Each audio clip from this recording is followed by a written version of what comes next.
Salut à tous, j'espère que vous allez super bien. Aujourd'hui on se retrouve dans une toute nouvelle vidéo pour parler des make-up faux pas. Vous savez, toutes les petites habitudes qu'on a malheureusement adoptées au moins une fois dans notre vie. Et c'est vrai que parfois des fois on continue à les adopter. Donc on va parler un petit peu de tout ça. Je vais vous donner quelques astuces pour éviter tous ces faux pas là. Donc si ça vous intéresse, je vous dis à tout de suite pour la vidéo. C'est parti. Alors pour ma première astuce, bien sûr on va parler des fonds de teint. Donc qu'est-ce que je voulais dire à propos des fonds de teint? Premièrement, les filles, il faut vraiment apprendre à bien choisir son fond de teint. Donc c'est-à-dire le fond de teint qui va vraiment matcher avec votre carnation, qui va s'associer parfaitement à votre teint et qui va embellir votre teint, qui va révéler votre beauté naturelle surtout, et qui va vous donner un effet seconde peau. C'est vrai que des fois on utilise des fonds de teint trop clairs, ça m'est arrivé avant, c'était moi qui le voulais, mais c'est vrai que quand même adopter un fond de teint qui va très bien à notre carnation, c'est quand même beaucoup mieux parce que le rendu sera nettement plus joli franchement, et surtout ça évitera toutes les démarcations au niveau du cou, etc. Donc pensez bien à bien choisir votre fond de teint quand vous allez en boutique. Ah oui, et d'ailleurs quand vous êtes en boutique, au lieu de tester donc le fond de teint au niveau du poignet, pensez bien à le tester juste au bas du menton, c'est très important. Pourquoi? Parce que quand on le fait au niveau du poignet, c'est pas du tout la même couleur que notre visage, vous vous doutez bien.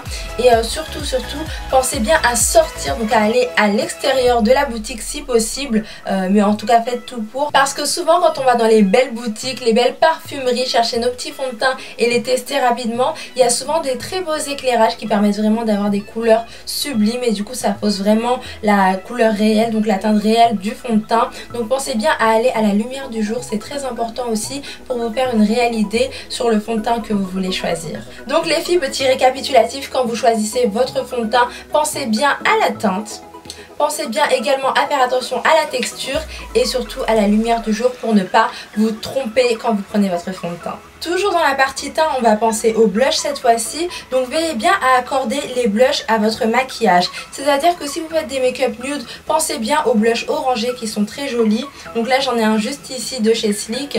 Et si vous faites d'autres make-up, pensez aux blushs rosés, pensez à tous les autres blushs. En fait, pensez bien à accorder les blushs avec votre maquillage. Donc maintenant bien sûr vous avez le choix, on a plein de blushs dans toutes les marques. Chez NARS, chez Sleek, chez Kiko, chez MAC et dans d'autres marques bien sûr. Vous avez plein de couleurs différentes, vous avez des textures hallucinantes, des textures mat, satinées, etc.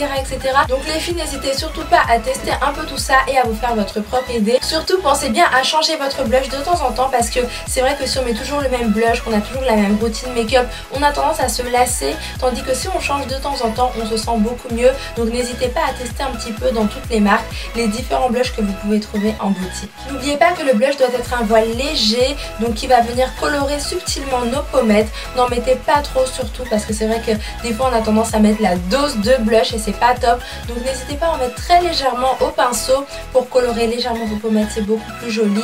Si vous le mettez juste au-dessus de vos pommettes, donc à ce niveau là, s'il est satiné bien sûr, ça va apporter une belle touche de lumière satinée et ça va vous faire un teint glowy très joli. Donc n'hésitez pas à jouer avec les différentes textures qu'on peut trouver, c'est super sympa et vous pouvez avoir des rendus très jolis. Au niveau du contouring, optez pour quelque chose de léger. Ne vous prenez pas la tête avec toutes les différentes formes de contouring qu'on peut voir sur Instagram notamment. Essayez de faire quelque chose de très léger, d'assez subtil encore une fois. C'est beaucoup plus joli, vous aurez un rendu très naturel. C'est vrai que moi avant je faisais des contourings hyper marqués et j'aimais beaucoup ça. Maintenant j'opte pour quelque chose de plus léger et j'aime tout autant le résultat. Je trouve que c'est pas mal. Donc pensez à bien doser au niveau des poudres. Si vous ne voulez pas prendre trop de risques, évitez les textures crème. Sinon appliquez-les très légèrement, de manière très légère, c'est beaucoup mieux et vous aurez un très beau résultat, donc pas besoin d'en faire trop au niveau du contouring.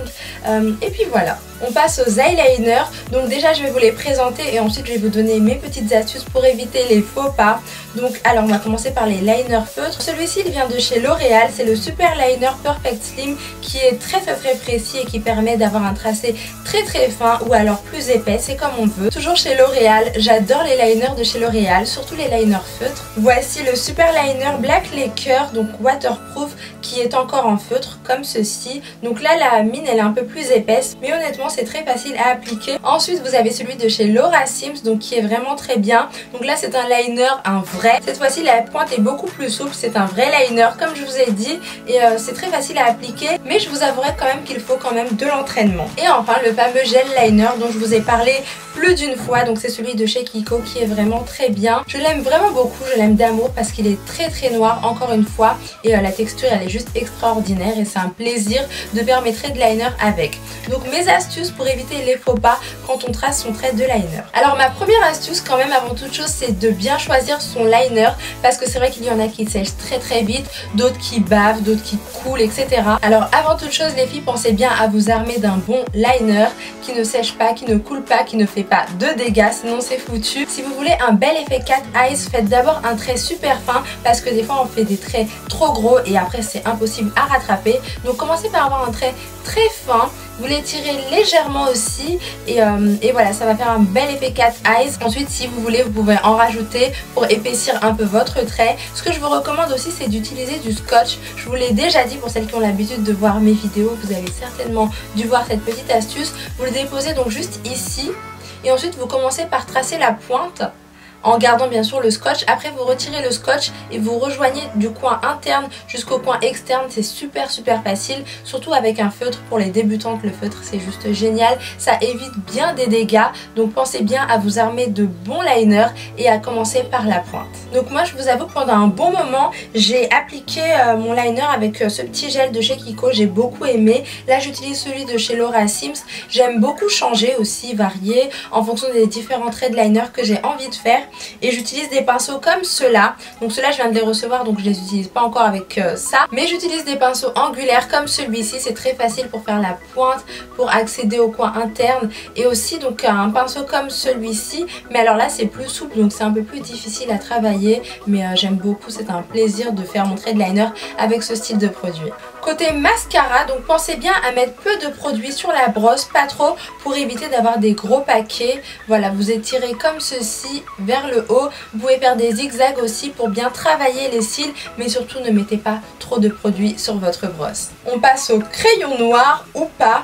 Donc les crayons noirs c'est très joli, surtout quand on estompe dans la muqueuse inférieure. Voilà, quand on estompe à ce niveau là, c'est super joli depuis toujours, hein, c'est vraiment très joli. Mais n'oubliez pas que la tendance est au nude, donc quand vous appliquez des crayons nude, moi j'ai pas de crayon, enfin j'en ai mais j'utilise pas de crayon nude, j'aime bien celui-ci, le doré qui est comme ceci, ou alors les crayons blancs. N'oubliez pas d'appliquer surtout des crayons comme ça, en ce moment en tout cas c'est la tendance et c'est pas mal parce que ça va agrandir le regard, ça va éveiller...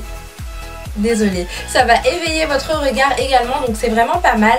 Moi c'est ce que je fais en ce moment, j'essaye d'utiliser de moins en moins le crayon noir, même si j'en ai appliqué aujourd'hui, mais sinon j'aime bien utiliser des crayons comme ceux-là, ça change vraiment et je vous invite vraiment à tester. Vous allez voir que c'est beaucoup mieux parce que parfois malheureusement quand on applique du crayon noir, souvent on voit que le crayon noir est super mal appliqué, il y en a trop, c'est très épais et au lieu d'avoir un joli regard super joli, on se retrouve avec un regard fermé, un regard noir très sombre. Donc pour éviter les make-up faux pas de ce côté là, pensez au crayon nude, au crayon blanc, au crayon doré pour éveiller votre regard. Et enfin on passe au rouge à lèvres bien sûr. Donc pour bien appliquer votre rouge à lèvres, pour avoir un très beau rendu, pour éviter tout débordement, pensez bien à appliquer les crayons à lèvres juste avant, ça va intensifier les rouges à lèvres juste après. Mais si vous voulez, vous pouvez juste appliquer du crayon à lèvres et en rester à cette étape là.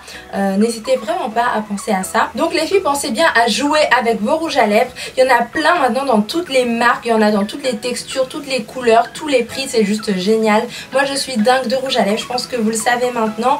Ce que je voulais dire c'est qu'il faut bien faire attention quand vous l'appliquez, n'en mettez pas trop parce que les rouges à lèvres c'est super joli, un beau rouge à lèvres rouge c'est super chic, c'est magnifique, c'est ultra classe vraiment, c'est sublime aussi. Voilà, je crois que j'ai oublié aucun adjectif, mais plus sérieusement les rouges à lèvres c'est super joli si vous les appliquez bien, mais si on les applique mal ça peut tout de suite faire l'effet inverse, ça peut faire très provoquant. Si on met un rouge à lèvres rouge vif, pétant et qu'on en met trop et que ça déborde, ça peut faire provoquant, extravagant, ça peut faire très agressif aussi et c'est pas le but. Donc pensez bien à l'appliquer au doigt des fois comme ceci, voilà, vous tapotez et vous en rajoutez petit à petit pour avoir un peu plus de pigmentation ou avoir une pigmentation assez légère. Quand vous l'appliquez au doigt, vous pouvez vraiment dompter un petit peu la pigmentation, c'est ça qui est assez sympa, vous pouvez doser et autrement si vous voulez pas l'appliquer au doigt, vous pouvez l'appliquer en petites touches comme ceci au lieu d'en mettre trop directement. Donc faites bien attention à ça pour éviter les make-up faux pas. Regardez ce rouge à lèvres comment il est très joli. Si on en applique trop ça peut faire très tape à l'œil, mais sinon il est très joli. C'est le Good Kisser et c'est un mat, je savais même plus que je l'avais, il a l'air vraiment pas mal. Je crois que je vais le reporter dans un prochain tuto. Et donc voilà les filles, la vidéo est maintenant terminée. J'espère vraiment qu'elle vous a plu parce que c'est vraiment intéressant de connaître des petites astuces pour éviter les vilains make-up faux pas. Honnêtement, des make-up faux pas on en a toutes fait. Faut pas se voiler la face honnêtement, mais j'espère vraiment que ces petites astuces vous ont aidé. Elles vous ont un petit peu alerté, alarmé pour éviter tout ça. Pour moi le make-up c'est juste magnifique, ça permet de se sublimer. Le make-up c'est un art et quand c'est très bien fait c'est super joli. Je vous fais plein de gros bisous les filles et je vous dis à très bientôt dans plein de vidéos. Prenez soin de vous.